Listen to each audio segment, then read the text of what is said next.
C'est l'heure de votre journal de l'Afrique. Soyez les bienvenus sur France 24. À la une ce soir, l'Afrique relativement épargnée par le coronavirus. 18 pays sont néanmoins touchés. On compte moins de 200 cas sur tout le continent. Nous ferons un point dans ce journal et nous irons voir comment la Tunisie s'organise pour endiguer l'épidémie.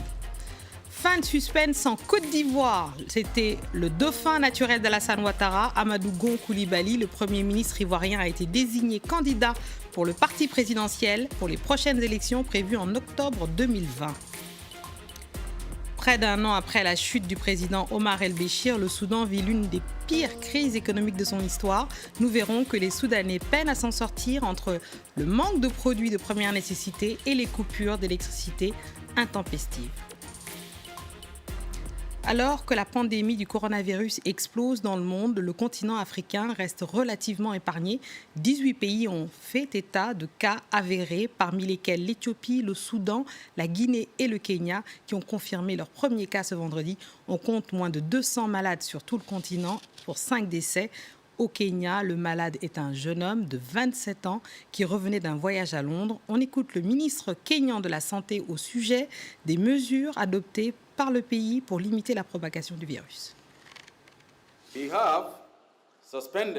Nous avons suspendu tous les rassemblements, réunions, pèlerinages religieux, jeux et événements publics. Les services religieux peuvent être maintenus seulement s'ils sont mis à disposition des produits désinfectants et de quoi se laver les mains à l'entrée des lieux de culte. En Tunisie, 13 cas de coronavirus ont été recensés depuis le 2 mars et le bilan augmente chaque jour. Cette propagation du virus inquiète les autorités. Le pays a donc pris des mesures drastiques, dont la fermeture des crèches, des écoles, des universités et mosquées jusqu'au 4 avril, la suspension des manifestations sportives et culturelles ainsi que de la majorité des vols avec l'Italie. Et les autorités locales vont plus loin, elles obligent les citoyens à respecter des mesures d'hygiène. Lilia Blaise. La municipalité déploie les grands moyens pour éviter une propagation du virus Covid-19. Mise à disposition de lavabos publics pour se laver les mains, désinfection des grandes surfaces, tout est bon pour sensibiliser au danger du virus. On va essayer de toucher le maximum des grandes superficies.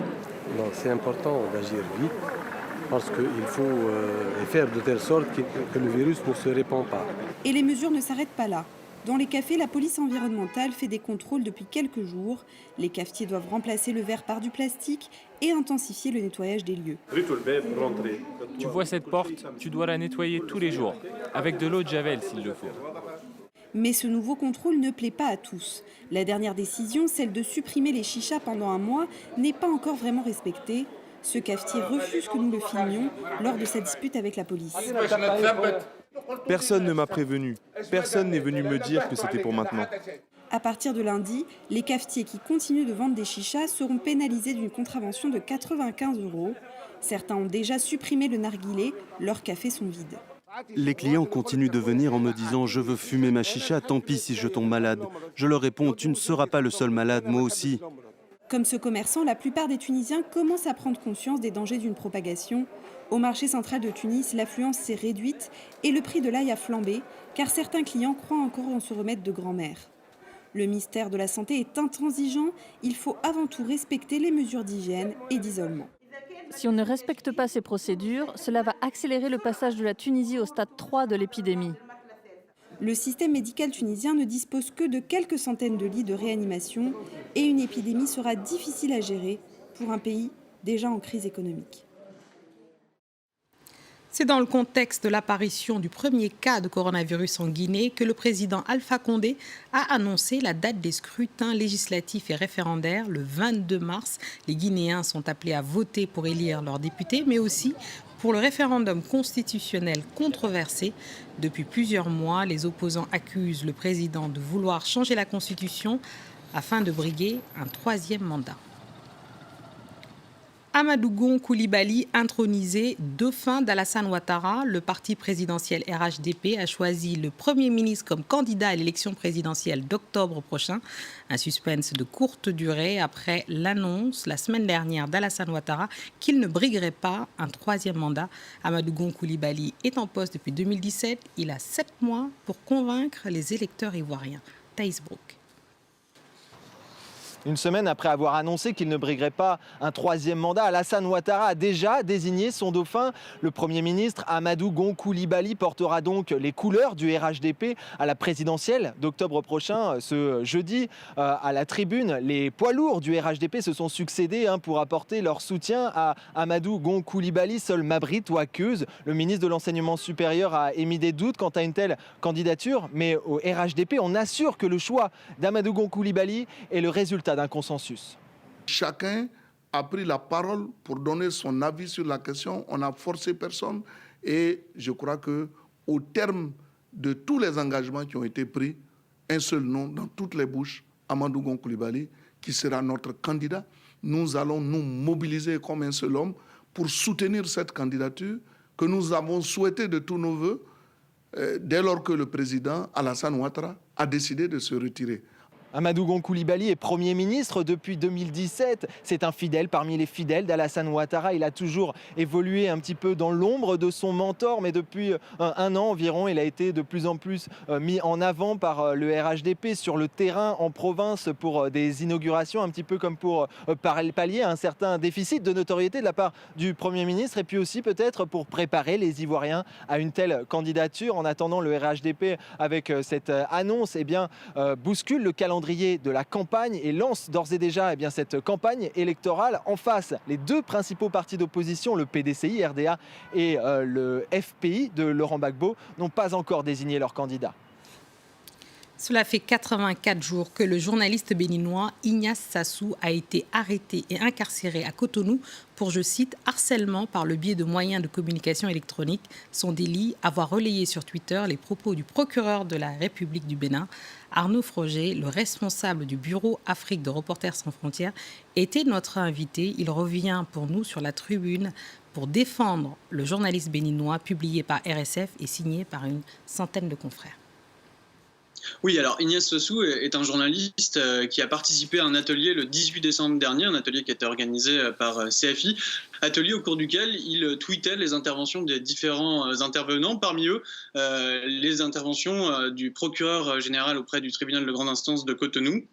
3 tweets, 3 citations du procureur qui ont visiblement irrité ce dernier et qui ont conduit à son arrestation quelques jours plus tard, à son incarcération et à sa condamnation à une peine extrêmement sévère de 18 mois ferme. Or, on s'est aperçu quelques jours plus tard que non seulement cette peine était absolument illégitime sur la forme, mais elle était en plus complètement infondée en fait, puisque les preuves de son innocence ont été mises sur la place publique et les propos qu'avait tenus ce procureur avaient bien été tweetés par ce journaliste, donc il n'y avait absolument aucun problème sur le fond. Donc c'est une condamnation qui est totalement arbitraire que nous dénonçons et nous continuons à nous mobiliser. Cette tribune, c'est l'expression d'une mobilisation à la fois au Bénin, à laquelle RSF a participé, mais c'est aussi le fruit d'une mobilisation plus générale en Afrique de l'Ouest, puisque 120 médias et journalistes de toute la région, de Dakar à Cotonou, en passant par Abidjan, par Ouagadougou, des médias, des rédactions, des journalistes ont été signataires de cette tribune publiée ce matin. Et Arnaud, alors que demandez, qu'attendez-vous de la justice béninoise aujourd'hui ? On attend un peu plus de célérité. D'abord, il y a un caractère inédit. C'est la première fois qu'un journaliste en Afrique de l'Ouest est condamné à une peine de prison ferme pour avoir relayé sur les réseaux sociaux des propos qui ont bien été tenus. Il y a une grande préoccupation aussi parce que, encore une fois, les preuves de son innocence ont été mises sur la place publique. Or, on constate pour l'instant que rien n'a été fait pour que ce journaliste retrouve la liberté. Aucune mesure de remise en liberté provisoire. Nous n'avons aujourd'hui aucune date de procès en appel, donc on attend des autorités béninoises qu'elles mettent fin au plus vite à cette situation. Il est absolument anormal que ce journaliste soit en prison et détenu. C'est un cas emblématique au Bénin, mais plus généralement, c'est un cas emblématique pour toute l'Afrique de l'Ouest. Les Soudanais pensaient avoir fait le plus dur en chassant Omar el-Béchir du pouvoir, mais un an après la chute de l'ancien président, le pays s'enfonce dans une grave crise économique dans la capitale Khartoum. Les habitants souffrent de pénuries de pain, d'essence, de gaz et de coupures d'électricité à répétition. Maud Julien. Se procurer du pain est devenu une épreuve à Khartoum. Denrée très consommée ici, elle est pourtant chère et rare. Nous faisons la queue devant les boulangeries depuis 3 ou 4 mois. Chaque jour, il faut attendre 6 heures, du matin au soir. Les queues sont encore plus longues devant les stations-service. Pour ceux dont la voiture est le gagne-pain, comme le conducteur de ce minibus de transport, l'attente est particulièrement insupportable. Je me demande pourquoi nous avons manifesté si c'est pour se retrouver dans cette situation. Des gens sont morts, des jeunes sont portés disparus et d'autres vivent dans des circonstances très difficiles. Si la situation continue ainsi, je préfère que le pouvoir précédent revienne. Plusieurs centaines de personnes sont mortes lors d'un soulèvement populaire l'an dernier, causé en partie par un ras-le-bol économique. L'ancien président Omar El-Béchir a quitté son poste en avril 2019, mais le nouveau pouvoir peine à redresser la barre. Selon les chiffres du FMI, le taux d'inflation est d'environ 60% et la croissance devrait être négative en 2020. Nous avons hérité d'un État en totale banqueroute et nous voulons que le monde entier le sache. Par conséquent, des plans sont en place et le gouvernement compte des experts dans ses rangs, comme le Premier ministre et le ministre des Finances, qui ont travaillé dans des organisations internationales. Il ne manque pas de projets pour améliorer l'économie, mais le problème est la situation de départ. L'économie soudanaise a en particulier souffert de l'indépendance du Soudan du Sud, riche en pétrole, en 2011. Le Premier ministre de la Transition, un économiste qui a travaillé pour l'ONU, promet des assises nationales sur l'économie à la fin du mois et une conférence de donateurs internationaux en juin. C'est ainsi qu'on referme ce journal de l'Afrique. Merci à tous ceux qui l'ont suivi de Libreville à Matam. Restez avec nous sur France 24.